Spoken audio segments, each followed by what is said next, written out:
The Dow is suffering a second straight day of losses. At one point, it was down more than 300 points. This is all in reaction to Britain's vote to leave the European Union. Yahoo finance columnist Rick Newman joins us now. Rick, this is the second straight day the Dow is in the red since the UK voted to exit the EU. What's behind the sell-off? I think the same thing as last week. Everyone's trying to figure out what this means, who's likely to be most affected. We're seeing more selling in some of the European bank stocks. That's firms like Barclays, down by quite a lot yesterday after a big fall last Friday. And this is actually kind of going according to script today. Analysts were saying this is not going to settle out anytime soon. We've got probably a week or maybe 2 weeks of very volatile trading likely to come up.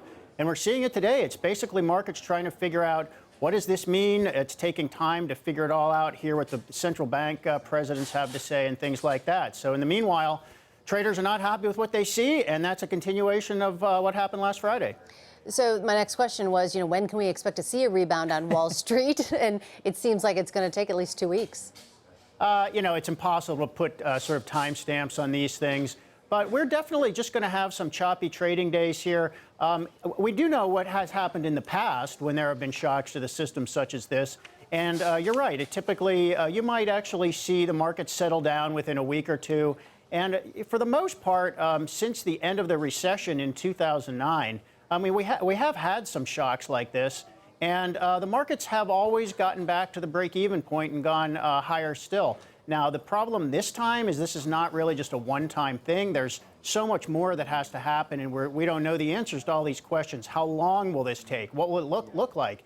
Is there any chance that the UK will actually reverse the Brexit decision? So everybody's just sorting this out. So within weeks, we might see this all settle down, provided there are no other shocks. And that, I think, is something to really watch for now, is if we were to get a second shock, which means something unexpected coming after this, that would be a big problem for markets. Rick, David Cameron reassured members of Parliament today that his country's financial institutions can weather the storm. Do you agree? Yes, this is not like the financial meltdown in 2008 when we were facing actual bank runs. And some of the banks were so indebted that they could not meet demands for withdrawals, and people wanted to get their money back. I think there have been so many reforms since then. We've had tons of new rules here in the United States to govern the banks. Same thing in much of Europe, although some people would say they haven't gone as far as we have here in the United States. But the banks are in much better shape. And I think this is not a question of the banks, being able to meet all their demands. It certainly is a question of bank profitability. Bank profitability in Europe is going to get hit. There seems to be no doubt about that, and that's why we're seeing the stocks down by so much. But this is not a question of can the banks meet their obligations. I think they will be able to do that. All right. Rick Newman of Yahoo Finance. I'm sure you've been very busy. Thank you very much for your time. Sure thing, Meg.